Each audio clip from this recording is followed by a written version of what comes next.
I don't know. I'm going to share screen on the preview. Are you seeing my shared screen, Harold? I see Alan Gaynor's table 1. Good. And I will I'll have to ask submit him what the P stands for someday. link to Alan Gaynor's book on Google Books, where you can kind of browse through it. Oh, he published this in book form, huh? I'm It's admitting, like Louis. $5 as an ebook. My mother asked me to get the bike out of the van, so I'll be right back, okay? Oh, okay. Let's see. Somebody was knocking at the door. Let's see. We'll be right back. I've got to go get the bike, and I think Haro has to maybe. Oh, no. Virtual door, Everybody's I guess. here. I'm referring to. Luis is here. See ya. Yes. So, any questions? Well, a question for you. We were talking about that there's no beginning and no end to reality. What do you think about that? There's no beginning and there's no end. What is a beginning? Good question. What do we think? Beginning is going zero? Zero becomes one, a very tiny one. Is that the beginning? Oh, I know why there's no beginning or end to time, because let's say if we define a beginning, then what happens time-wise before it? Because it's the beginning of time, we can't use time to determine what's before time. That would be an extra amount of time. That's right. So that's right. That means that you can't define a beginning of time, because once you do, then you wonder, what happened a few seconds before it? As then you can see, more time for that. As you can see, what I was saying was that time is induced or inferred by a mind, by consciousness, by knowing. If there is no knowing, there is no time. If there is no knowing, there is no space. So the Bible says it very clearly, in the beginning there was the word, meaning consciousness. So either if there, so let's put it this way, that there is no beginning of time because there is the beginning of consciousness. Now, consciousness, has it always been there or not? And what was there if there was no consciousness? There was nothing. There was nothing to be known. So the fact that the consciousness looks around and looks at itself and goes, where did I come from? Well, it is a nonsensical question because I'm here. So there is no why and there is no how. There is.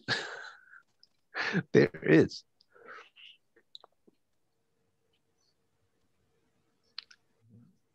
What if in the table, the second one that includes consciousness, the one that Alan Gaynor calls diachronicity, and he gives an example that it's consciousness and other things, and in the description, diachronicity are variables quantified in this way refer to entities that are independent of space but participate in time.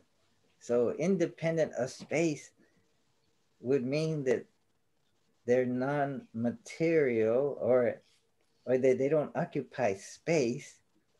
So consciousness doesn't occupy space, but it participates in time. And yet, could there be timeless consciousness, a consciousness that is outside of time? Or does consciousness rely on time, is dependent of time? Like some you know how how many times have we talked about two different kinds of knowledge or two truths?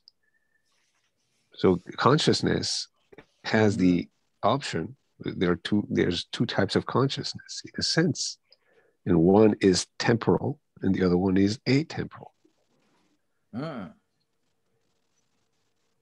At the same time. It happens at the same time. A temporal consciousness is one that sees things tangible, is stuck in the tangible. I see, therefore I am. But there's a consciousness that builds an intangible out of the tangible. So it just goes through, sees through, and sees the tangible as sitting on the intangible. It sees the one sitting on a zero, but it doesn't distinguish them. It just sees the aspectual difference of zero and one, but it sees the whole. It sees the whole. So it sees the zero and a one sitting on it, arising from it, but it doesn't disconnect it from the zero because it's just two aspects of the same thing. So it kind of goes through around the zero one. It becomes the zero because there's no way out of reality.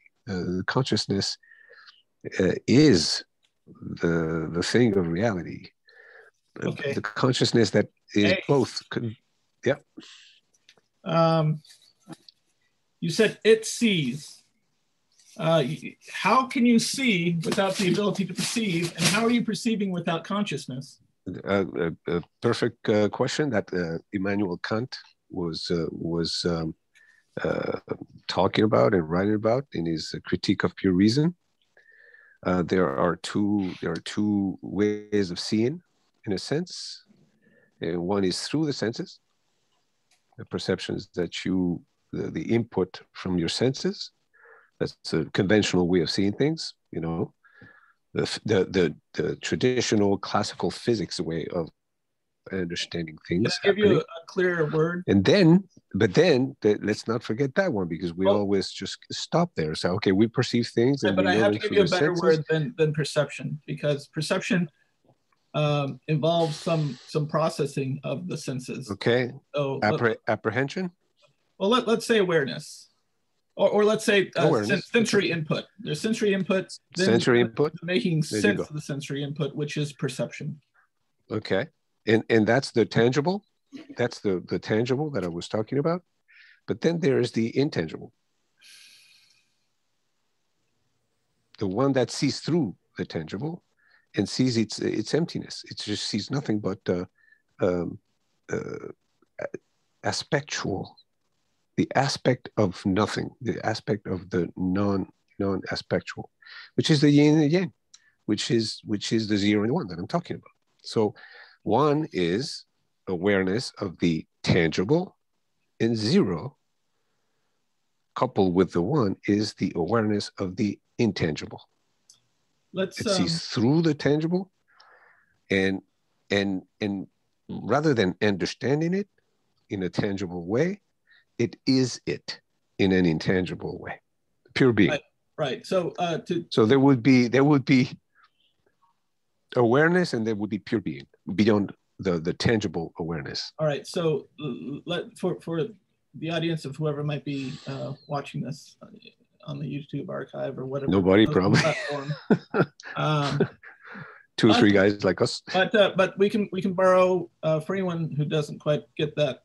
They'll know this if they've ever seen. I'm borrowing the Wachowski's meme here of the Matrix, the movie The Matrix, where there's the virtual reality that most of the people spend most of the time in. There's the actual reality that where you're not a body in a vat and your brain's connected to this virtual reality. And then there's when Neo can see the Matrix for what it is, and they use a representation of blackness with a whole bunch of green characters representing the entities within it. So that would be the intangible that is in actuality that he's able to see.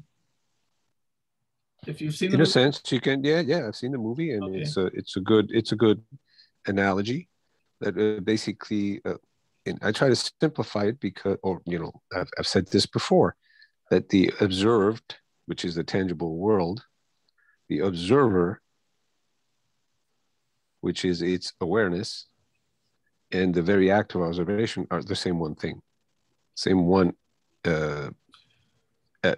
process. So with three different aspects. Let's put it that way. So it would be the matrix, full-fledged, the screen with the colors, and then it would be the 0 1s, and then behind would be the pure awareness. The pure being versus. So what I try to do is make the distinction between the tangible, the classical, and the intangible, which would be the quantic. There's neither there or that. It's neti. Neither this, neither that, just both at the same time with a certain degree of probability. So that would be my description of that. Welcome and good morning, Mike. Hello, Mike. It's always a good morning when you can see Mike again, or afternoon or evening. Oh. Is my screen sharing, by the way? Yeah, we see you. Yes. Oh, your screen. Not my video, but my where I've got Alan Gaynor's on-dimensionality notation. Yes, and on the right, you can see the person speaking, but you can set it for gallery along with the screen sharing, and then it'll stack people up.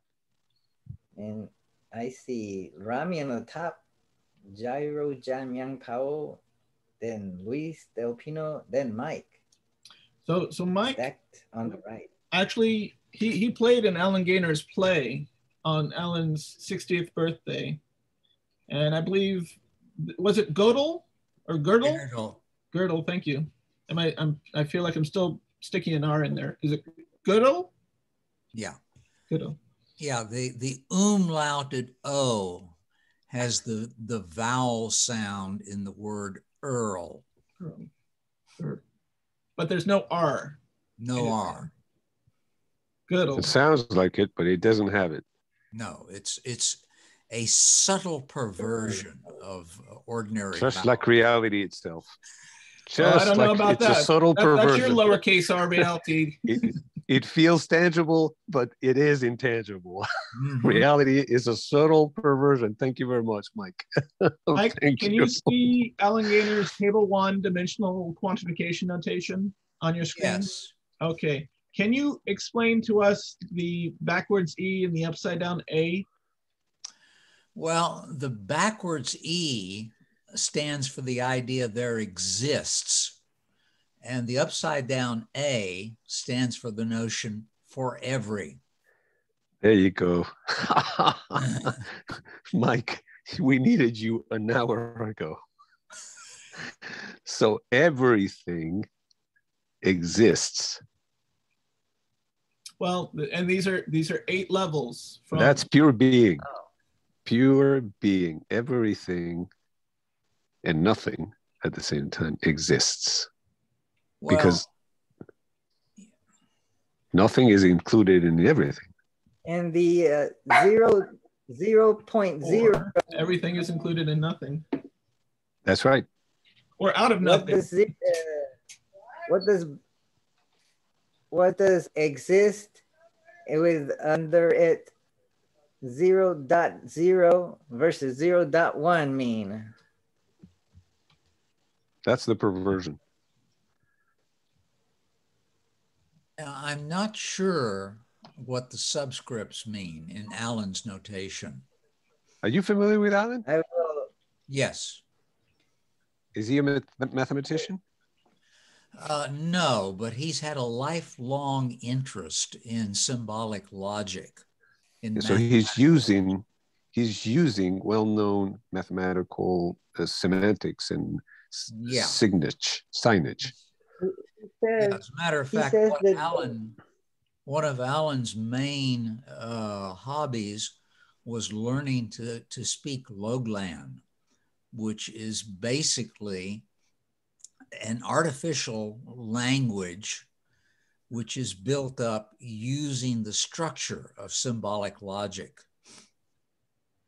Interesting. Maybe I should learn the language instead Well, of Arabic.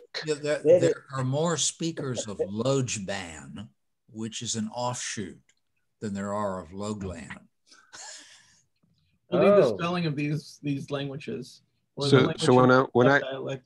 yeah, when I try to say that reality is and is not at the same time, is there some other way to say it in these guys' language?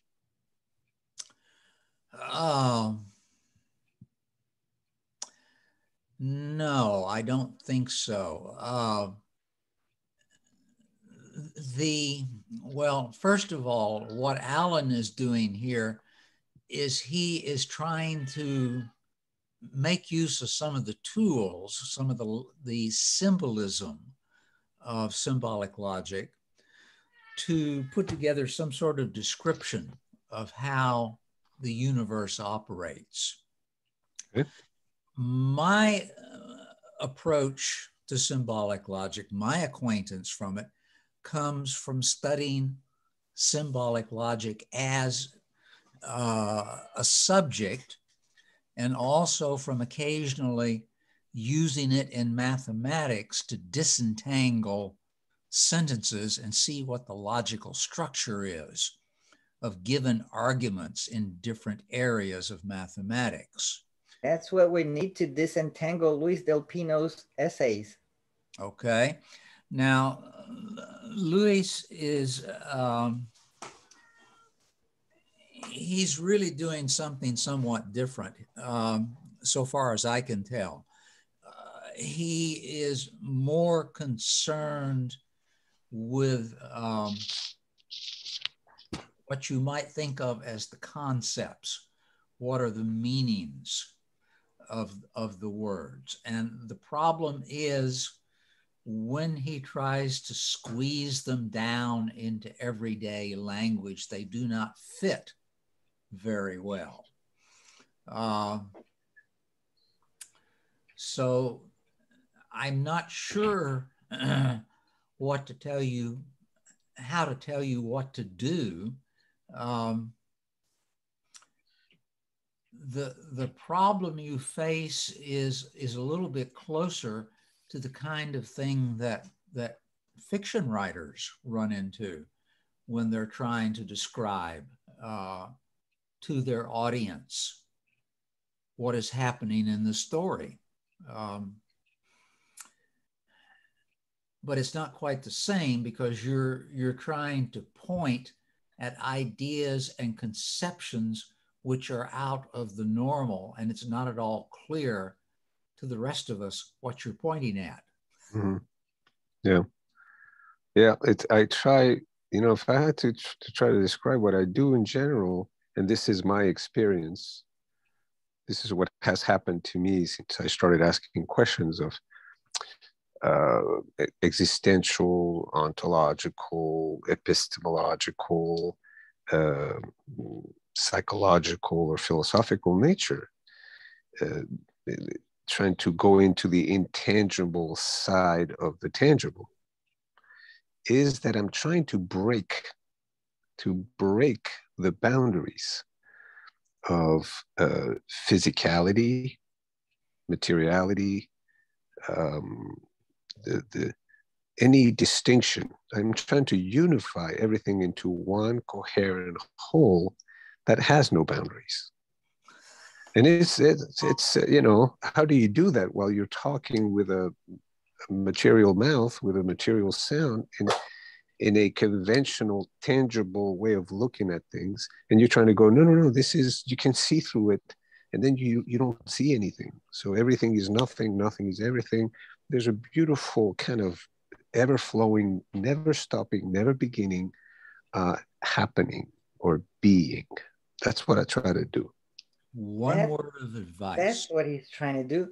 He's giving us a koan. So this is the sound of hands clapping. Now, what is the sound of one hand clapping. One word of advice, Luis. I think when you say something, you ought to keep constantly in mind what's going on in the minds of your listeners and what your words may convey or may not convey to them. And then Rami, I think, is anxious to put in a comment. What is your intent? I think I don't have an intent. It's beyond me anymore. So then you're no longer. It's beyond me. I cannot.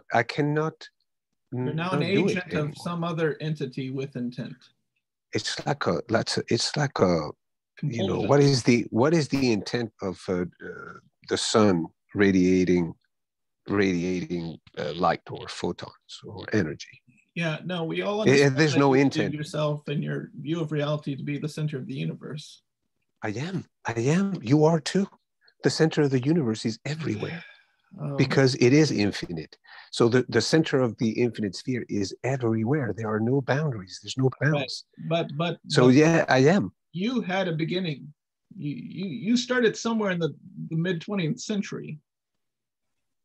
But I am not this tangible beginning. That's the thing. See, if you see through the tangible, you look into the intangible, and the intangible, which is also you, another aspect of you, has no beginning.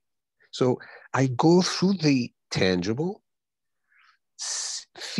experience the intangible. I unify the two of them, and I rest easy. But there's no intention now. I mean, in the conventional, tangible way, I find great pleasure in delving into these intangible ideas. But in the intangible sense, I can't help it. This is just happening. And there's no me. I'm only, it's just reality happening. May we take just a quick dive into the tangible? So our consciousness, in a way, I think we could say begins at our conception, because we are no longer I when you go prior to the point of conception. Does that make sense? Before. Go on. Reality starts looking at itself through each tangible. This is lowercase r reality. No. Okay. Uppercase reality. For just a moment, to limit ourselves to uppercase reality, which has no beginning in no end, starts looking at itself through every lowercase reality, which is each individual consciousness, which arises from it, the uppercase reality. All right. So yes, there's a beginning in the end, but only in the tangible sense, not in the intangible sense. If I may, let me take us through an imaginative, physical exploration of the tangible, okay? Speaking, first of all, in terms of lowercase r reality, because that's all you and I and Mike and Jairo are experiencing, is our lowercase r realities. Classical reality, conventional reality. So you were an I once the sperm that had been developed sometime within, let's say, the week or the 3 days or the 12 hours, however long until the sperm in your father's testicle had produced, and your mother's embryo, or not embryo, sorry, egg, ovum, was actually, she was born with that. And that makes things interesting, because it allows us to go back in time. Mm-hmm. in this actual thought experiment. So your eye ceases it is not when prior to the merging of the DNA of what came from your father and what came from your mother. So you have a definite beginning in your lowercase r, because that's when your reality began. Yeah. But we can go back and say that sperm started days or hours prior, and that ovum started when your mother herself started to have ovums form within her ovaries. Yeah. and she was actually born with all of her with her 2 ovaries and with all of the eggs that she'll ever have within those ovaries. Take the infinite regression time all the way to earliest mankind, and even before that. I'm sorry. Even before that, you can take it to infinity. Well, no, but you can't take it to infinity, because you take it to the start of time, and again, the predominant theory, at least in Western science, I understand it's different in Eastern, has a definite beginning, because what we call small r, commonly, not just in, well, if you want to consider Western science small r, that's fine. But then in like meaning, you also have to consider Eastern science also in small r, right? There's a small r and there's a capital R. But there is, at least in Western science, this idea of the Big Bang, which the person who originally phrased the term, he was I think a Belgian mathematician who was also a Catholic priest. He referred to it as the primordial atom, saying that the universe spun out of this primordial atom. Well, where does this come from? And I think, being that he was a Roman Catholic priest, you have to invoke the it would have been, God created the world. So in that worldview, and I would like to compare and contrast the various differences of what it is to have a worldview where the ultimate is God versus the ultimate being of physical universe. Because in one, you can interface with the maker and creator of the universe. I mean, if you pursue him. And actually, there's tremendous avenues of growth by doing that. So you can see that the ultimate is just what is physical reality. You took the regression to the infinite by invoking God. I don't know that God is infinite. I just know that God is the beginning and the end.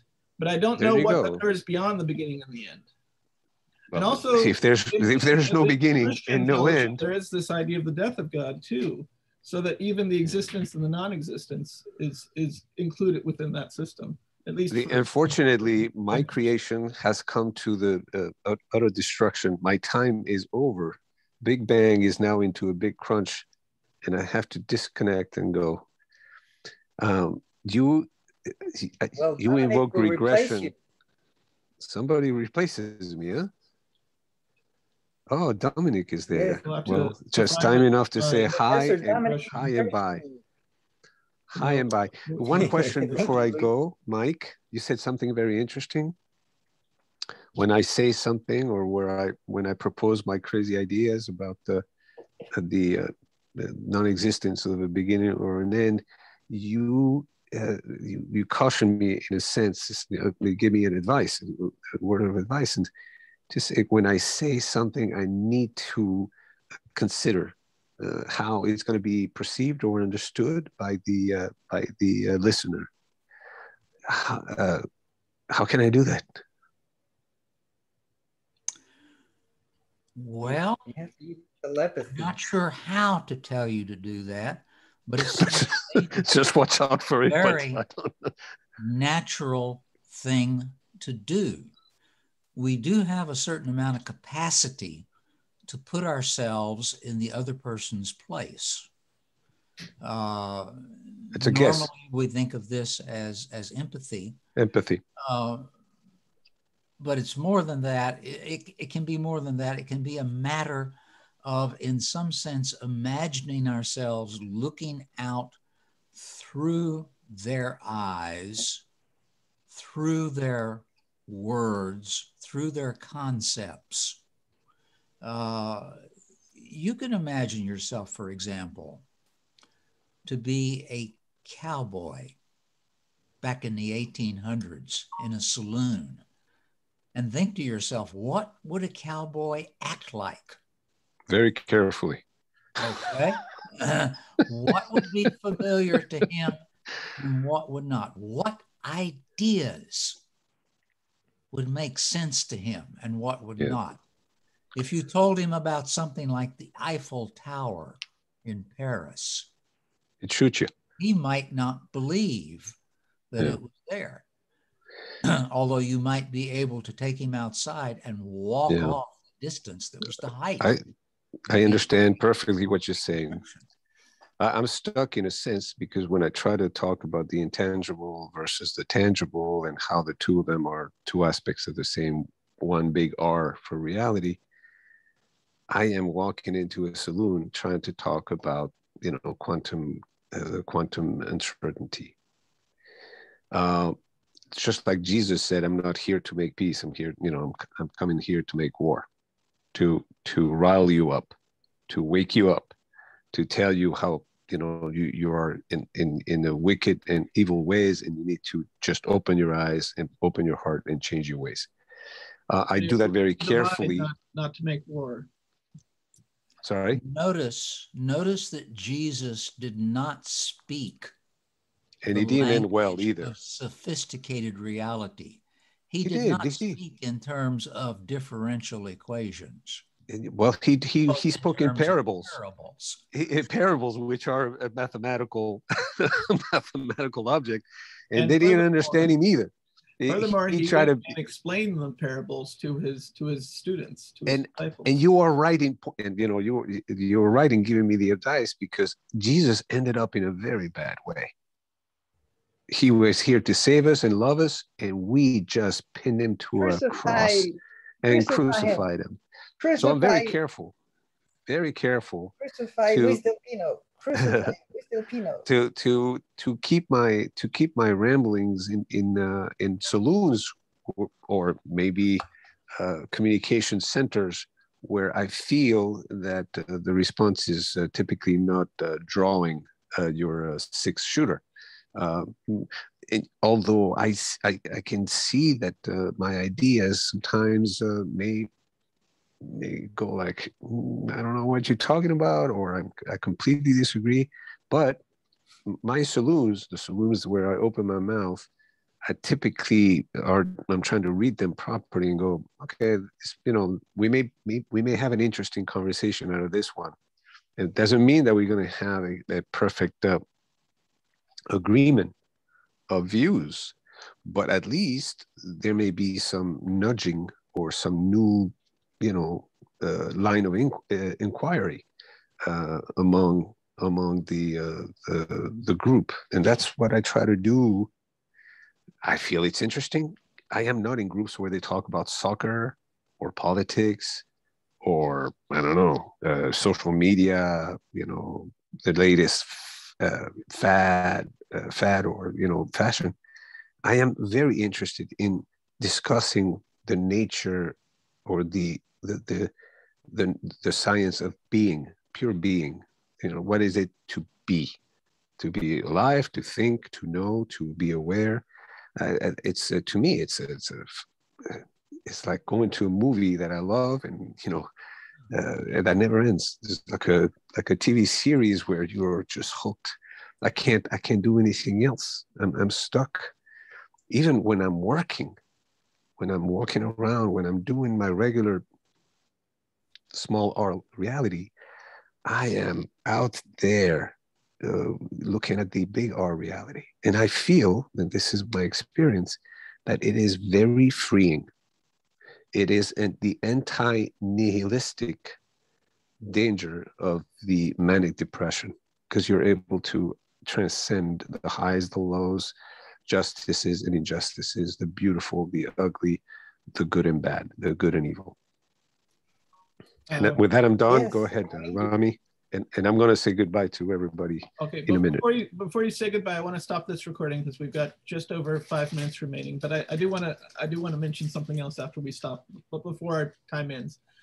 I probably won't do this very good justice, but there's a children's story about an apple that wanted to be free. Okay, and in this children's story, it's illustrated. A worm comes by and says, "Hey, I can make you free. And in fact, you will be able to fly and it will be great. All you have to do is invite me into you." And the apple, okay. And the worm burrows in and gets up there, and then it transforms the apple and then the apple gets full of holes. It gets eaten up. Eventually, it starts to wither, and before it's even ever has a chance to be like a delicious apple, it falls off the tree. And as it's falling off the tree, it says, "Are you ready? Here we go." And then, "Oh, we're flying!" As it's falling, and then it hits the ground. And what's left is a rotten, worm-eaten, decrepit apple. What is the moral? What is the moral? Well, okay, what is the moral? So what's the explanation? The situation is that there are ideas out there that will give you the illusion and will even deliver on the promise of freedom and this great ability to exist within the universe totally free. And it's going to be wonderful. But in the end, you just splat and become useless. You now understand I feel like an how apple to be an with a worm ad man. inside me. I'm going to stop the recording right here because I wanted to do a little bit of just touching base. Stacy's calling you, Rob. And I'm being called. I want to make sure that when we have people coming in that we're not too aggressive and are wanting to get to know them. I know that the desire is strong, but I fear that when we had our person, we had a new person from Canada pop in, but then she left shortly after. So let's make sure to give them the space just to check things out and hear what's going on in the conversation. Maybe I suspect before we start asking them, because otherwise they may flee. The synchronicity was a little bit clear that when we started recording, the camera went off, and eventually she left. So I think the recording bothers some people. In this case, that's what I would guess. Guys, I have to go. Unfortunately, always. It's just a beautiful. This is a wonderful saloon. Waking us up. This is a wonderful saloon, and I'm going to keep coming to it. I feel like a rotten apple, thanks to Luis. One final word. You have something in your mind that you want to communicate. It seems to me your problem that you have to think about strongly and work on now is communication. How does that happen? I will take that and meditate for a whole week before our next saloon gathering and see if I can be clear with just one word. No, it doesn't work that way. Or with no word. Lots of words. Lots of words. And sometimes outrageous acts. All right, guys. All right, I'll leave with one act. I probably won't be here next week because I'll be in the Midwest somewhere, probably Illinois. But you'll still be here. Perhaps, but Jairo and I will figure out how the recording will be done. Even if you are somewhere else, you'll still be here. That's because we are everywhere and nowhere at the same time. See you soon. Bye. See you. See you. Well, Jairo, Mike, and Dominic, shall we go into round 3? We're gonna kick this out. All right. In a few seconds. Do we need to put the boxing gloves back on? I don't know. It says less than a minute, and it also says recording. So I'm guessing that Jairo is also. Oh, you know what? We're going to need to edit that last bit out potentially. I'm not sure. I thought I had stopped recording, but apparently I did not. We've been recording the whole time. Thankfully, there's post edit or post facto. We're not live streaming to YouTube. I could open it up and trim it. Cut the